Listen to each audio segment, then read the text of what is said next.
Државниот санитарен и здравствен инспекторат ќе проверува како настанала смртта кај 59 годишниот Тони Ангелковски, кој со тешко срцово нарушување не ја дочека операцијата на државната кардиохирургија. Наредбата е веќе издадена, од Министерството за здравство велат дека во следните денови инспекторатот ќе направи увид. По налог на Министерот за здравство доктор Арбен Таравари, ДСЗИ, ќе изврши увид во медицинската документација во врска со овој случај, пошто јавноста ќе биде информирана. Од СД само прашуваат кој ќе одговара за последниот смртен случај на кардиохирургија. Партијата бара темелна истрага и утврдување на одговорност за последниот смртен случај во клиничкиот центар. Дали навистина, како што се тврди на клиниката за кардиохирургија, операционите сали не функционирале кога пациентот во критична состојба бил донесен на клиниката? Зошто пациент со пукната аорта, состојба што бара итна интервенција, не бил опериран? Зошто бил вратен и покрај тоа што неговиот живот висел на конец? Семејството на починатиот пак обвинува дека 59 годишниот Ангелковски не бил опериран, бидејќи од клиниката им кажале дека нема слободни сали.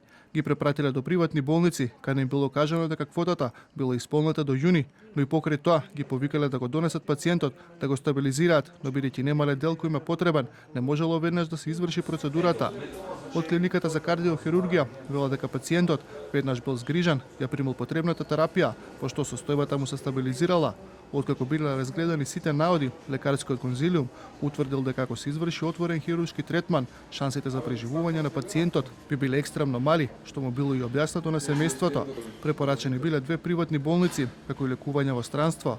Од 3 сали за операција на срце на универзитетската клиника, во моментов 2 се надвор од функција, една поради поставување на нов апарат, а другата поради поправка на апарат и недостаток на стенд графови. На нашата клиника има 2 операциони сали. Едната служи само за отворено хируршко лекување на пациентите, а другата е хибридна сала со ангиограф, во кој може да се извршуваат отворени хируршки интервенции, стентирање и комбинација од двете, или така наречени хибридни процедури. Оваа втората сала е надвор од функција повеќе од 1 месец, заради поставување на нов апарат, кој бара и реадаптација на просторот, зашто уредно писмено се известени Министерството за здравство и ДСЗИ пред почетокот на реконструкцијата. Другата операциона сала е активна и комплетно во функција.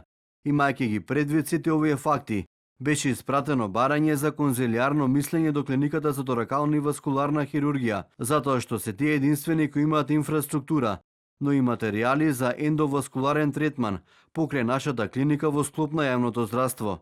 На тоа добивме одговор дека не се во можност да ја направат интервенцијата заради поправка на ангиографот и недостаток на стенд графтови. Откако бил хоспитализиран, па се до моментот кога му се влошила состојбата, немало потреба од итна интервенција, бидејќи сите параметри му биле стабилни. Сепак, околу 5 часот наутро, следниот ден, состојбата нагло му се влошила, а и покрај преземените мерки, лицето починало.